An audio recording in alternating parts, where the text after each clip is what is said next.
Gracias, estimados suscriptores de verdadesyRumores.com por estar de nuevo con nosotros en otro episodio de Contrastes. El referéndum sobre el Esequibo se ha convertido en un enorme desafío tanto para el chavismo como para la oposición. Aunque se trata de un tema de gran relevancia ante una disputa histórica, el régimen pretende utilizarlo como parte de su juego político. Como parte de este juego político, el oficialismo usa la consulta para reagrupar sus fuerzas y construir unidad en torno a Maduro. Como parte de este juego político, utiliza el referéndum para tratar de acorralar a la oposición con el fin de obligarlos a sumarse o, por el contrario, calificarlos como traidores a la patria. Como parte de este juego político, utiliza el referéndum para incentivar la participación popular y apelar a su favor con el resultado. Claramente se trata de otra estrategia macabra del régimen con el propósito de continuar en el poder más allá del 2024, utilizando un tema sensible para la patria. ¿Qué hacer ante el referéndum? Esa es la gran pregunta que se hace el ciudadano que está listo para defender la soberanía, pero no está dispuesto a ser utilizado por el chavismo para sus oscuros fines. Aquí lo único que es incuestionable es que el Esequibo le pertenece a Venezuela y debemos defender ese derecho ante los abusos que se han cometido. Participar o no participar en el referéndum ya es una decisión personal de cada venezolano. Sin embargo, no importa cuál sea su decisión, nunca debemos olvidar que Hugo Rafael Chávez Frías fue negligente y permisivo con Guyana a cambio de apoyo político en el CARICOM.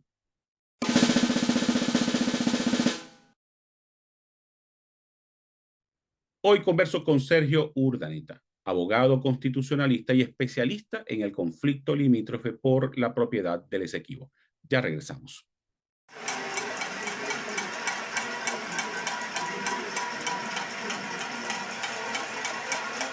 Independencia y pluralidad son parte esencial de los medios de comunicación.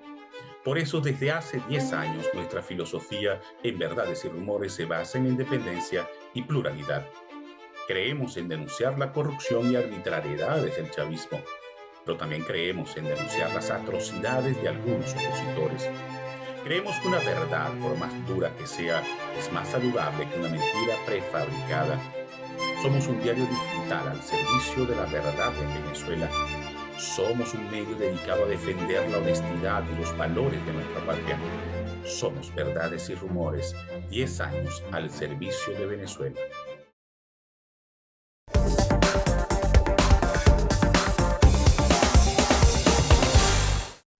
Hoy converso con Sergio Urdaneta. Sergio es abogado, constitucionalista, pero además un amplio conocedor de lo que ha sido esta disputa de Venezuela con Guyana por el territorio Esequibo. Sergio, en primer lugar te quiero dar las gracias por haber aceptado la invitación a participar en Contrastes. Muchas gracias, un inmenso placer para ti y para tu audiencia en este programa, ¿no? Poder explicar y aclarar los temas que son de sumo interés en este tiempo sobre el referéndum, sobre el litigio, sobre la reclamación histórica de Venezuela y realmente creo que sería de mucha utilidad. Sergio, comencemos. ¿Pudieras dar un contexto histórico de esta reclamación histórica que hemos tenido en nuestro país por el territorio Esequibo? Ciertamente que sí. Es importante tener claro que el tema del litigio no comienza ni termina con un referéndum consultivo, sino que tiene unos antecedentes históricos, que es muy importante, digamos, hacer una ruta de tiempo de cómo han ocurrido los hechos, los eventos en las que se fundamenta esa reclamación histórica. Empezando por el descubrimiento de América, los viajes que hicieron los españoles, porque es clave determinar quién es el titular de ese territorio, quién lo fue y quién lo es hoy. Entonces, ¿quién es el titular? ¿Quién lo descubrió? Es incontrovertible desde el punto de vista jurídico que quien descubrió el territorio que hoy que forma a Venezuela fueron los españoles. Hay una expedición de reconocimiento de los españoles donde estaba Alonso de Ojeda, y había un capitán, un marino de apellido Esquivel que venía en esa embarcación y que se le atribuye el Esequibo a su nombre, Esquivel. Entonces, descubrimiento de los españoles, título de propiedad España. O sea, la propiedad no, nunca la tuvieron los ingleses, porque además los ingleses no estaban en esa zona territorial. En esa zona territorial estaban los holandeses, no los ingleses. Los ingleses entran posteriormente cuando compran a Holanda la porción de la posición que tenían limitando con el río Esequibo, pero nunca estuvieron los ingleses allí. Entonces, eso como elemento de referencia histórica, ¿no? Otro elemento de referencia histórica en la línea del tiempo está relacionado con la Capitanía General de Venezuela, creada en 1777, que es otro elemento de título de propiedad. La Capitanía General de Venezuela, creada por los españoles, el rey de España, establecía que los límites de la Capitanía General llegaban hasta el Esequibo. Entonces, ese es otro título de suma importancia. Otro elemento relevante en esta línea del tiempo es la Constitución de 1811. La Constitución de 1811, que fue la que creó al Estado de Venezuela, que se llamó Estados Unidos de Venezuela, dejó claramente establecido que el territorio de Venezuela es el que correspondía a la Capitanía General de Venezuela. Es decir, que el territorio de Venezuela está establecido en la Constitución. Ese es un dato de suma trascendencia. Y históricamente, en todas las constituciones de Venezuela, hasta la actual, establece la misma cláusula constitucional. El territorio de Venezuela es el que correspondía a la Capitanía General de Venezuela. Eso es clave porque el laudo arbitral de París, que es otro elemento importante en esta línea del tiempo, de 1811, modificó la constitución de Venezuela al modificar el territorio, cuando le quitó, le usurpó 159.000 kilómetros cuadrados. Entonces, ese dato es sumamente importante, de mucha relevancia, de mucha significación, para sostener que históricamente Venezuela ha sido el titular, el propietario del territorio Esequibo y tiene títulos suficientes como para demostrar que así fue. Además de títulos fundamentales para demostrar que ese territorio fue usurpado por el gobierno, el reino de Inglaterra en su época, con pretensiones coloniales, como es conocida en América. Hay una exposición de la Academia de la Historia en Venezuela, donde estableció claramente que fue un acto de pillaje, un acto de invasión, un acto de colonialismo del reino de Inglaterra, el pretender usurparnos 159.000 kilómetros, con el agravante de que hubo una complicidad entre Rusia, Inglaterra y los Estados Unidos para usurparnos ese territorio. Rusia tenía unas reclamaciones territoriales en el Asia Central. Entonces se puso de acuerdo Rusia con los jueces ingleses para decir, bueno, yo reconóceme mis reclamaciones en el Asia Central y yo te reconozco la posesión que pretendes sobre el Esequibo. Y los dos jueces norteamericanos que decían representar a Venezuela se prestaron para esa negociación. Eso está claramente especificado en un libro escrito por Federico Martens, que fue el presidente del Tribunal Arbitral, que era ruso, del Tribunal Arbitral de París de 1899, donde él escribió un testamento para ser publicado posterior a su muerte, donde deja claramente establecido que fue una componenda entre los jueces del tribunal arbitral para decirle, tú me das y yo te doy. Hicieron una negociación. Por eso es que Venezuela, al descubrir la existencia de estos documentos que fueron indagados, descubiertos por un historiador venezolano que tuvo la noticia de que existía este libro titulado Rusia e Inglaterra en el Asia Central, así es el título del libro, donde aparecen todos estos documentos. Él se puso a indagar y lo descubrió en una biblioteca de una universidad europea, donde queda demostrado que fue un negocio, una componenda entre los jueces rusos y los jueces ingleses, con la complicidad de los jueces norteamericanos, y él, que fue el presidente del tribunal arbitral, lo deja así claramente especificado. Ahora, ¿en qué contexto está el tema en este momento? Bueno, en este momento está, no podemos decir que hay algo novedoso en el sentido referencial de la reclamación venezolana. No es novedoso porque Venezuela sencillamente está afirmando lo que históricamente ha reclamado. Ese territorio es venezolano y tenemos derecho a que se nos devuelva. Entonces, desde ese punto de vista, surgen dos o tres elementos que sí pudiéramos calificar de nuevos. ¿Cuáles son los elementos nuevos? Que Guyana, la República Cooperativa de Guyana, dio unas concesiones a empresas norteamericanas, a empresas australianas de oro, norteamericanas de petróleo, australianas de oro, canadienses de oro, y a otras empresas de tipo maderero, de explotación maderera, para explotar esa zona.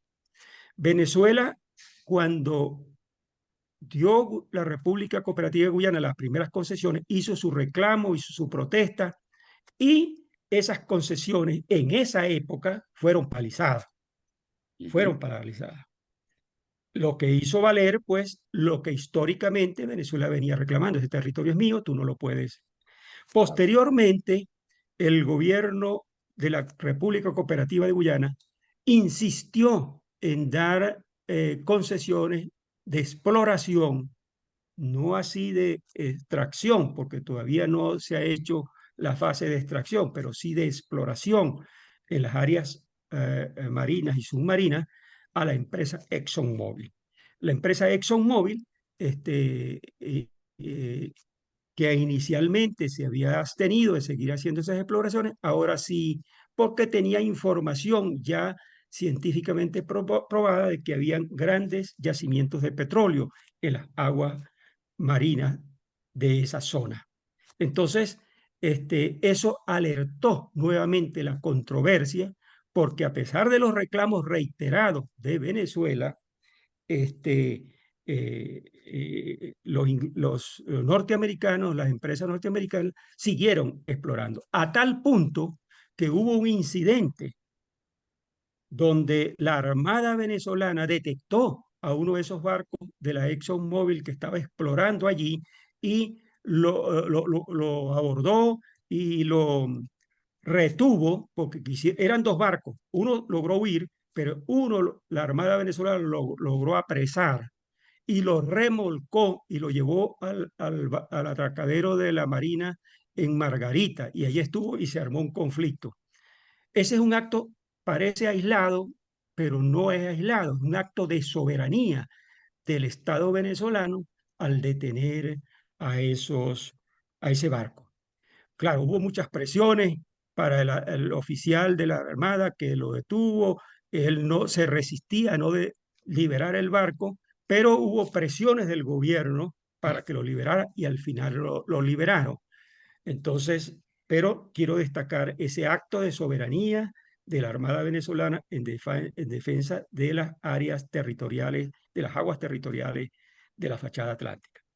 Hay otro elemento novedoso, que es que en virtud del descubrimiento petrolero, la desesperación de la República Cooperativa de Guayana ha sido tal que fue a la Corte Internacional de Justicia a pedir a la Corte en forma absurda eh, una cosa que quiero leer literalmente porque es lo que pidió la República Cooperativa de Guayana para que entendamos el elemento importante. Y dice que se le pide, dice la República de Guayana, que se le pide a la Corte Internacional de Justicia que confirme la validez legal y el efecto vinculante de la decisión relativa a la frontera entre la colonia de Guayana Británica y los Estados Unidos de Venezuela del 3 de octubre de 1899.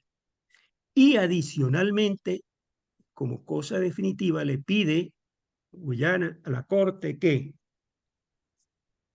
declare como completo, perfecto y final el laudo arbitral de París. Ese es un dato de suma importancia. Esta decisión la tendrá que tomar la Corte Internacional de Justicia en el 2024, la decisión de fondo sobre esta petición. ¿Cuál es la situación entonces? Que Venezuela, y esto debe quedar absolutamente claro, cuando se aprobó el estatuto que creaba la Corte Internacional de Justicia como tribunal de la Organización de las Naciones Unidas, Venezuela siempre hizo una reserva de no someterse a la jurisdicción de la Corte Internacional de Justicia en aquellos acuerdos o tratados que sean de naturaleza multilateral que afecten a Venezuela.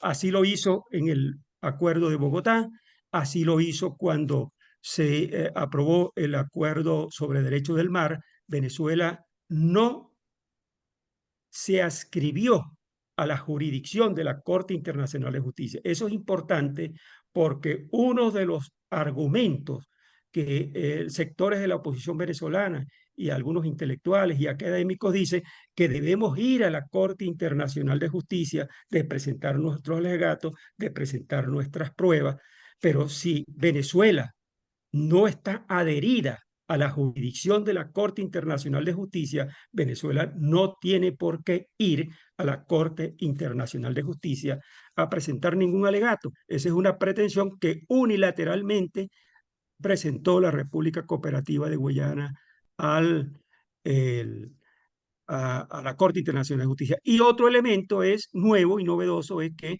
la Corte, la República Cooperativa de Guyana le pidió a la Corte Internacional de Justicia que suspenda cautelarmente la realización del referéndum consultivo que se va a realizar el 3 de diciembre. Sergio, tenemos que hacer una pausa. Yo quiero que al regreso conversemos sobre lo que ha sido el tratamiento que el chavismo durante más de 20 años en el poder le ha dado al conflicto por el territorio Esequibo y las pretensiones del referéndum revocatorio, del referéndum consultivo, a ver si es el instrumento ideal para poder actuar en este polémico tema. Hagamos una pausa, ya regresamos.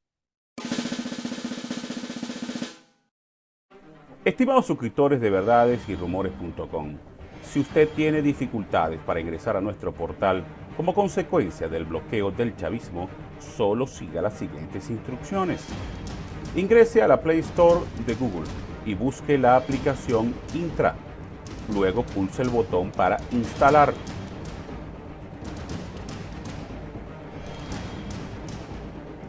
Una vez instalada, pulse el botón Abrir y siga las explicaciones que le da la misma aplicación.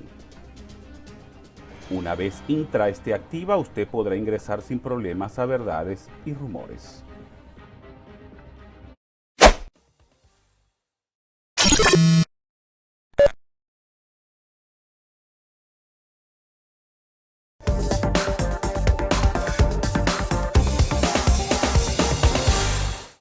Sergio, yo quisiera que me explicaras cuál ha sido el tratamiento que el chavismo le ha dado al tema, porque se ha hablado mucho de que Chávez, a cambio de apoyo político del CARICOM, cedió el territorio de Esequibo a Guyana o dejó de tocar el tema. ¿Cuál es la realidad en torno a esto? una precisión que es importante porque se dice que Chávez cedió. No podía ceder porque no está en sus competencias ceder el territorio. Chávez lo que hizo fue ser omiso, ser permisivo, ¿me entiende? Y en una reunión que tenía en Georgetown con el presidente de la época, declaró que Venezuela no haría objeciones para que Guyana, la República de Guyana, hiciera, explotara esa zona en reclamación. Eso es un acto de negligencia y de Claro. incapacidad y que tiene mucho que ver y de deslealtad con Venezuela por incumplimiento de sus deberes de proteger el territorio nacional que le imponía la Constitución.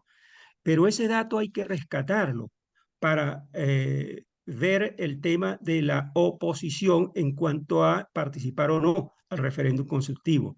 ¿Me entiendes? Ciertamente no solo eso, sino que eh, Venezuela no fue todo lo diligente que le imponía la Constitución al Estado venezolano para hacer una presencia más activa, más dinámica en la frontera, presentar asistencia, y se abandonó. El gobierno de Chávez realmente abandonó los programas de cedulación, los programas de asentamiento humano en la frontera, la asistencia a la población guyanesa en Venezuela. Entonces, sin embargo, ese argumento ha sido usado hoy en el debate en relación con el referéndum, porque la oposición en general dice, la más destacada, pues la más referencial de la oposición, la más representativa de la oposición venezolana, dice, la soberanía no es un asunto de Estado, no se consulta, la soberanía se ejerce. Ujú. Ok. Desde ese punto de vista, dicho así, tiene sentido como un argumento político para enfrentar la negligencia, la conducta omisiva del gobierno. Eso es así, pero esa conclusión es incorrecta porque es incompleta, porque no hace la lectura completa. Y yo quiero sencillamente permitirme, para ilustrar a tu audiencia, lo que dice el artículo 51 de la Constitución de la República Bolivariana de Venezuela, que literalmente dice sobre la soberanía reside intransferiblemente en el pueblo, quien la ejerce directamente en la forma prevista en esta Constitución y en la ley. O sea, no es verdad afirmar y quedarse en la afirmación de que la soberanía es un asunto de Estado y que no se consulta. No es verdad, porque dice que la soberanía la ejerce el pueblo intransferiblemente conforme lo previsto en esta Constitución. Y un mecanismo previsto en la Constitución para ejercer la soberanía es el referéndum consultivo, previsto en el artículo 71. Entonces, es incompleto si yo no analizo eso. Pero Ujú. además, el artículo 132, a ver, el 130 de la Constitución. Los venezolanos y venezolanas tienen el deber de honrar y defender la patria. Ese es de los venezolanos. El gobierno puede equivocarse como se ha equivocado. El gobierno puede ser omiso como lo ha sido en la defensa del territorio. Pero lo que no puede hacer es que los venezolanos seamos omisos porque el gobierno fue omiso. Los venezolanos y venezolanas tienen el deber de honrar, defender la patria, sus símbolos, sus valores culturales, resguardar y proteger la soberanía y resguardar y proteger la integridad territorial. O sea que Es la un deber de convoca, los venezolanos. o sea, Sergio, que la convocatoria al referéndum es el paso correcto que ha dado el régimen ante el conflicto por el Esequibo. Es el paso correcto, es el paso correcto, es el paso correcto, ¿me entiendes? Entonces, nosotros tenemos en la oposición el deber de no ocultar la cabeza como el avestruz, de, por razones políticas, decirle, mire, usted, gobierno, fue omiso. Usted en la declaración de Georgetown de 2004 fue permisivo, fue negligente, no defendió. Sí, está bien, usted no hizo eso, pero porque usted no hizo eso, yo no voy a dejar de hacer lo que me toca a mí por mandato del artículo 5. La soberanía reside intransferiblemente en el pueblo. Entonces, yo, pueblo, ahora que me están consultando, yo no puedo decir yo no participo a defender la soberanía, porque estaría además incumpliendo algo. Es irrenunciable. Yo no puedo renunciar a ejercer la soberanía, pero además el artículo 130 me impone la obligación y el deber de resguardar el territorio nacional. En estos Ahora, ¿qué momentos que se está, efecto jurídico tiene el resultado que arroje el referéndum? ¿Para qué nos sirve? ¿De qué le puede servir al gobierno o a Venezuela como tal? te voy a decir, a Venezuela le sirve, a Venezuela, al gobierno para nada, al gobierno a lo mejor para encubrir su negligencia y su omisión, Ujú. para que no quede evidenciado que fue incapaz para defender el territorio, para el gobierno. Pero es que a nosotros no nos importa el gobierno, a nosotros nos importa el territorio. Ese territorio es venezolano, es de los venezolanos, no es del gobierno.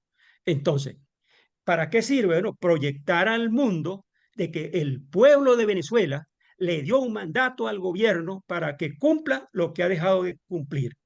Decirle al mundo, a la Corte Internacional de Justicia, a Inglaterra, a la Gran Bretaña, el pueblo de Venezuela ha dicho que quiere defender el territorio hasta el final. Ahora, pero tú sabes que el gobierno de Maduro, como ha sido práctica del chavismo, pretende utilizar cualquier tema, en este caso la soberanía nacional, para su propio juego político, para encubrir tú lo has mencionado ahora, no solamente para encubrir, sino que también lo pudiera utilizar para tratar de elevar el nacionalismo en Venezuela con otros fines, que no es precisamente la defensa del Esequibo. Es verdad, pero aquí en Venezuela hay un refrán que dice que aquí no somos muchos. Uh -huh. Yo cito con mucha frecuencia un refrán del expresidente Luis Herrera Campín que decía, si me dices te digo, si me empujas te empujo, como me quieras te quiero. Aquí no somos muchos. El gobierno, por supuesto, es un gobierno que está con la soga al cuello, un gobierno que está casi de ida, un gobierno que está derrotado por el pueblo, siente la necesidad desesperante de hacer cualquier locura. Y eso, bueno, es un problema de ellos. El problema es el nuestro como oposición que se está preparando para liderizar una batalla importante para derrotarlos y sacarlos del poder, es que no podemos permitir dejarlos solos para que ellos manipulen un resultado del referéndum solo diciendo no participo. Ellos harán lo que se les ocurra. Lo que no puede pasar es que nosotros dejemos de hacer lo que debamos hacer para defender el Esequibo. Muchos no somos, nosotros creo que lo más importante es poder afirmar masivamente que participamos en el referéndum consultivo, que la oposición va a movilizar todo su capital político para que sea masiva el mandato que el pueblo le dé al gobierno para que cumpla lo que ha dejado de cumplir.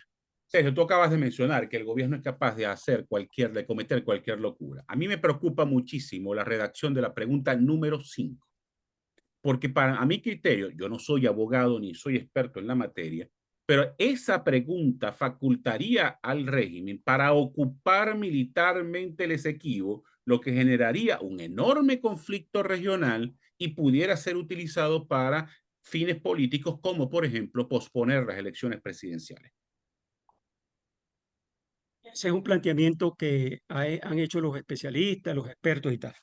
Pero quiero decirte que esa pregunta tiene que ver conmigo, de alguna manera. En el 2014, yo redacté un proyecto de ley que proponía crear el Estado Esequibo con V de Venezuela. Yo lo redacté en el 2014. Hablé con varios diputados, Andrés Velázquez, entre uno, porque era de Américo de Gracia, por ser del Estado Bolívar, entre otros, Luis Barragán, entre otros, del Partido 20 de Venezuela, o sea, 5 o 6 diputados. Ujú. Y los animé y los alenté para que en la Asamblea Nacional, donde la oposición tenía, pero en ese momento la oposición no tenía mayoría, esa oposición la tenía el 2014, la controlaba el chavismo, presentaran el proyecto de ley. No supone necesariamente la invasión del territorio. ¿Por qué?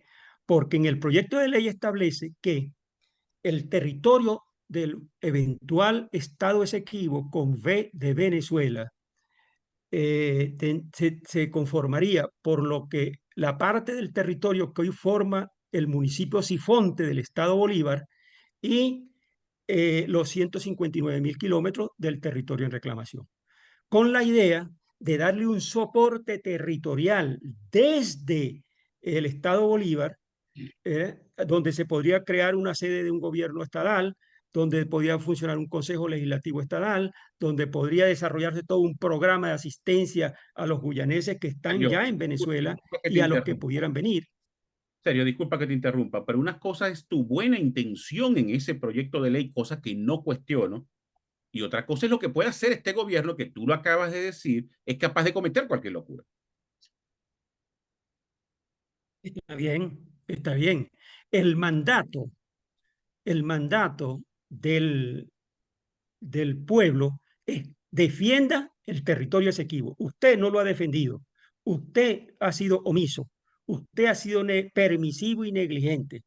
El pueblo masivamente va y le dice cumpla con su obligación. ¿Por qué? Es lo que hace el dueño de una casa, de un edificio. Tiene un conserje. El dueño le da orden, los propietarios de los apartamentos le dan orden al conserje, mire, mantenga bien el ascensor, mantenga limpios los pasillos, mire, no deje la puerta del edificio. Le da orden el dueño. ¿Qué pasa si el conserje no cumple? Bueno, la Junta de Condominio despide al conserje porque no cumple con su mandato. Nos va a tocar en el 2024 decidir qué vamos a hacer con el conserje de Venezuela, que es el presidente. Y el 2024 es unas elecciones presidenciales y tenemos la posibilidad de sacarlo, entre otras cosas, por no haber cumplido con su mandato de defender el territorio Esequibo. Ahora, se extralimitó. Mire, diría el refrán popular, que vale más una raya más para un tigre. O sea, se va a portar mejor, va a hacerlo Sergio, mejor, no creo, va a seguir en Sergio, su ruta. lamentablemente se nos agotó el tiempo. Lamentablemente se nos agotó el tiempo, quedaron Bueno, varios temas sin tocar, los tocaremos en una próxima oportunidad y te quiero dar de nuevo las gracias por haber aceptado la invitación. muchas gracias a ti y a tu programa. Y a ustedes muchas gracias por haber estado en la sintonía. Nos vemos el próximo lunes con otra interesante entrevista.